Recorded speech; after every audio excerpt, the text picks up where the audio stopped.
ტრამპმა ისტორიული შემოbrunება დაიწყო, რომელიც ახლა ლათინური ამერიკის რუკაზე მკაფიოდ ჩანს და კოლუმბია ამ ცვლილების ყველაზე ნათელი სიგნალია. ამ სამშაბათს 2026 წლის 2 ივნისს ადვოკატი აბელარდო დე ლა ესპრიელას წინსვლა კოლუმბიის საპრეზიდენტო არჩევნების პირველ ტურში აჩვენებს, რომ მემარჯვენეები საბოლოოდ ჩაერთნენ ძალაუფლებისთვის ბრძოლაში კონტინენტის ერთ-ერთ ყველაზე სტრატეგიულ ქვეყანაში. მემარჯვენე კანდიდატი მარცხენას გაუსწრო და ეს რეაქცია შემთხვევითი არ არის.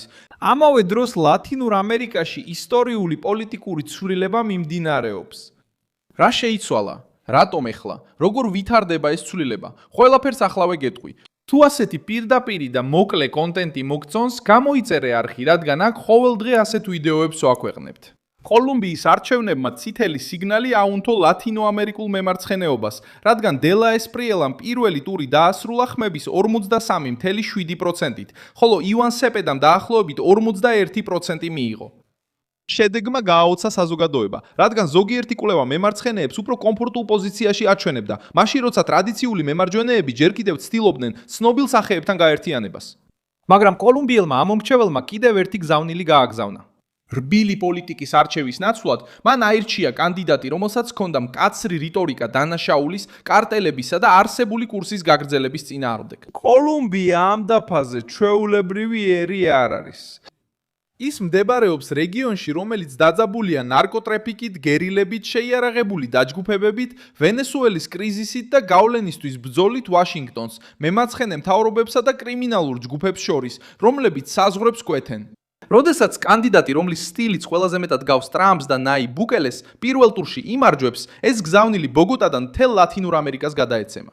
უსაფრთხოება კვლავ პოლიტიკის ცენტრში დაბრუნდა და მემარჯვენეებმა გაიგეს, რომ მოსახლეობას ლამაზი სიტყვების ნაცვლად წესრიგი სურს.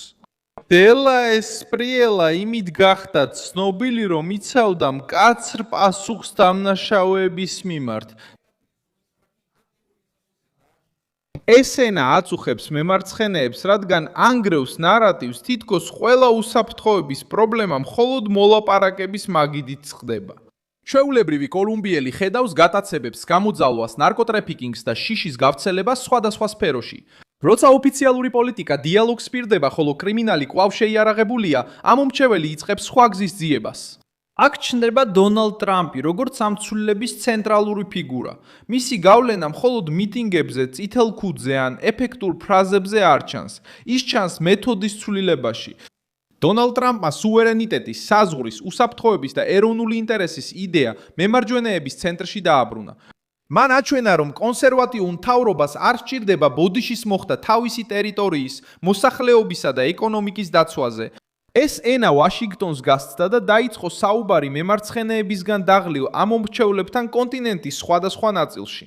ტრამპის მთავრობამ კიდევ ერთი მნიშვნელოვანი ფრონტი გახსნა, როდესაც შეერთებული შტატების საგარეო დახმარების დიდი ნაწილი, რომელიც USAID-ს უკავშირდებოდა, შეამცირა.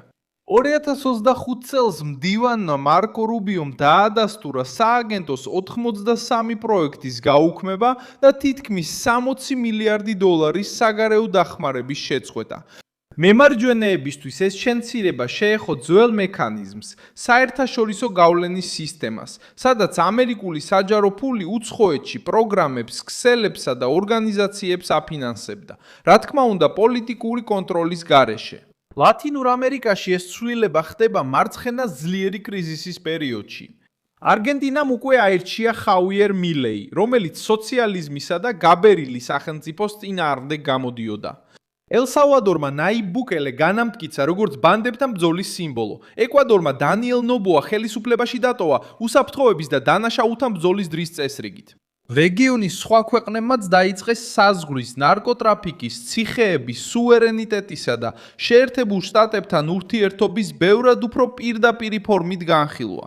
ეხლა კოლუმბია ამ სიაში ყველაზე მწვავე შემთხვევად იქცა. რადგან გუსტავო პეტრო ხელისუფლებაში მოვიდა ღრმა ცვლილებების დაპირებით, მაგრამ თავისი მმართველობის პერიოდი დაასრულა უსაფრთხოების კრიზისით, პოლიტიკურით დისგასტეით და ამომრჩევლის ნაწილის იმედგაცრუებით. სრული მშვიდობის დაპირებამ სრული სიმშვიდე ვერ მოიტანა.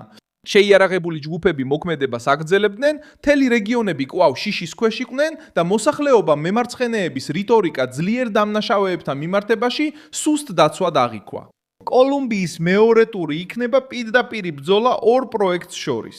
მეორე მხარეს დელა ესპრიელა ცდილობს გაამყაროს მემარჯვენეების ხმები, მიიზიდოს ტრადიციული მემარჯვენე ამომრჩევლები და საზოგადოებრივი უსაფრთხოება გახადოს მეორე მხარის გადაწყვეტილების ცენტრად. ივან სეპედა ცდილობს პეტროს პოლიტიკური მემკვიდრეობა ცოცხალი შეინარჩუნოს, იცავს მოლაპარაკებებს, სოციალურ რეფორმებს და უფრო მეტად ლათინოამერიკული მემარცხენე ხაზის გაგრძელებას. ეს დაპირისპირება მხოლოდ კოლუმბიური აღარ არის, რადგან ის კონტინენტური დებატის გულს ეხება. ან რეგიონი გამკაცრდება დანაშაულისა და სოციალისტური გავლენის წინააღმდეგ, ან დარჩება დაპირებების ძალადობისა და დამოკიდებულების იმავე ციკლში. კოლუმბიის ტრადიციულმა მემარჯვენემაც დარტყმა მიიღო. პალომა ვალენსია, რომელიც უფრო ცნობილ და ურიბიზმთან დაკავშირებულ ფრთას წარმოადგენდა, 6.9%-ით დაასრულა და საბოლოოდ დელა ესპრიელას დაუჭირა მხარი. ეს აჩვენებს, რომ ამომრჩეველი მხოლოდ მემარცხენეების წინააღმდეგ არ აძლევს ხმას. ის ასევე ითხოვს უფრო მტკიცე, უფრო ნათელ და ნაკლებად შემწყნარებელ მემარჯვენეს. ამომრჩეველს სურს ვინმე, ვინც დამნაშავეზე, როგორც დამნაშავეზე ისაუბრებს, კარტელზე, როგორც კარტელზე და სუვერენიტეტს პრიორიტეტად დააკენებს საერთაშორისო მედიის ყვირილის შიშის გარეშე. დონალდ ტრამპმა ბევრ ლიდერზე ადრე გააცნობიერა, რომ გლობალური პოლიტიკა შეიცვალა. მოსახლეობის უმრავლესობას აღარ სურს ბიუროკრატის ლექციების მოსმენა, როცა თავად იხდის დაუცველობის ფასს. შეერთებულ შტატებში მან არალეგალური იმიგრაცია, ნარკოტიკები, საზღვარი და ორგანიზებული დანაშაული ერთსა და იმავე დღის წესრიგში გააერთიანა. ლათინურ ამერიკაში იგივე მსჯელობა უფრო ძლიერდება, რადგან პრობლემა იგრძნობა უბანში, გზაზე, ვაჭრობაში და ოჯახში. როდესაც ბანდური დაჯგუფება ტერიტორიას აკონტროლებს, როდესაც ნარკოტრაფიკის მარშრუტი იზრდება, როდესაც მთავრობა დამნაშავეს პოლიტიკურ ფიგურად აღიქვამს, მოქალაქე ხვდება სისუსტის ფასს. ეს ცვლილება მარცხენასაც აშინებს, რადგან ის ლათინურ ამერიკასა და შეერთებულ შტატებს შორის ურთიერთობას ეხება. წლების განმავლობაში მემარცხენე მთავრობები ცდილობდნენ ავტონომიის იდეის გატიდვას, იმ დროს, როცა საერთაშორისო ქსელებში, იდეოლოგიურ ფორუმებსა და მოსახერხებელ ალიანსებში მხარდაჭერას ეძებდნენ. დონალდ ტრამპი ამ გათხოვას ცვლის, როცა ის მკაფიო თანხwebdrას, ნარკოტრაფიკის წინააღმდეგ ბრძოლას, საზღვრების კონტროლსა და ამერიკული ინტერესების პატივისცემას მოითხოვს. ეს ლოგიკა ზეწოლას ახდენს სხვა დაპირისპირებებზეც, რომლებიც წინ გველოდება. ბრაზილია, პერუ, კოსტა-რიკა და სხვა ქვეყნები ყურადღების ცენტრში ექცევიან, რადგან ლათინურ ამერიკაში ახალი არჩევნები და ახალი პოლიტიკური გადანაწილებები იქნება. კულისებში უკვე ტრიალებს კითხვა, იქნება კოლუმბია მხოლოდ ცალკეული შემთხვევა, თუ დაადასტურებს უფრო ფართო ტალღას მემარცხენე მთავრობების წინააღმდეგ. პირველ ტურში გამარჯვება არ ასრულებს ბრძოლას, მაგრამ აჩვენებს, რომ მემარჯვენეებს აქვთ ენერგია, ხმები და ნარატივი წინსვლისთვის. პეტროს რეაქციამაც გაზარდა დაძაბულობა. შედეგების შემდეგ მან კითხვის ნიშნის ქვეშ დააყენა ხმების დათუა მტკიცებულების გარეშე პირველივე ეტაპზე. მაშინ, როცა ხელისუფლებამ და დამკვირვებლებმა დაიცვეს კოლუმბიის საარჩევნო პროცესის სანდოობა. ამ ტიპის რეაქცია ხშირად ჩნდება მაშინ, როცა მარცხენა ფრთა კარგავს ნარატივის კონტროლს, როცა იგებს დემოკრატიაზე საუბრობს. როცა აგებს ეჭვს აჩენს, ზეწოლას ახდენს ინსტიტუციებზე და ცდილობს პოლიტიკური მარცხი ლეგიტიმურობის კრიზისად გადააქციოს. მარჯვენა ფრთის წისვლა მთელ ლათინურ ამერიკაში ასევე აჩვენებს, რომ მხოლოდ ეკონომიკური დღის წესრიგი აღარ არის საკმარისი. ამომრჩეველს სამუშაო ნამდვილად უნდა, მაგრამ მას ასევე უნდა სახლიდან უშიშრად გასვლად. სურს რომ ბაზარი მუშაობდეს, მაგრამ ასევე უნდა რომ დამნაშავეები ციხეში იყვნენ. უნდა ურთიერთობა შეერთებულ შტატებთან, მაგრამ ასევე უნდა რომ მთავრობას ჰქონდეს გამბედაობა შეიარაღებულ ჯგუფებთან დასაპირისპირებლად. მემარცხენეებმა სწორედ იმიტომ დაკარგეს პოზიციები, რომ ყველაფრის იდეოლოგიურ დებატად გადაქცევას სცადეს, მაშინ როცა მოსახლეობა პრაქტიკულ გადაწყვეტას ითხოვდა. ტრამპმა ეს გარდატეხა დაიწყო, როდესაც პოლიტიკური ძალაუფლება სუვერენიტეტის არეალში დააბრუნა.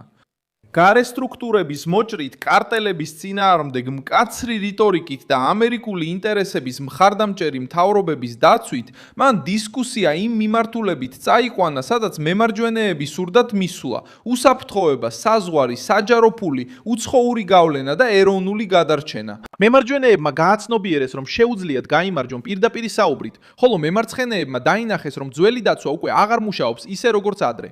მე ვარ მილსონ ალვესი, გლობალი და ჩემი მიზანია ყოველდღე სიმართლეზე დაფუძნებული სანდო ინფორმაციით კარგად დაგაინფორმირო. ახალი ამბების ბმულები ვიდეოს აღწერაშია. დაალაიქე ეს ვიდეო, გამოიწერე არხი და ბოლოს გადახედე კომენტარებს, რომ კიდევ უფრო მეტად ჩაერთო მილსონ ალვესის საზოგადოებაში.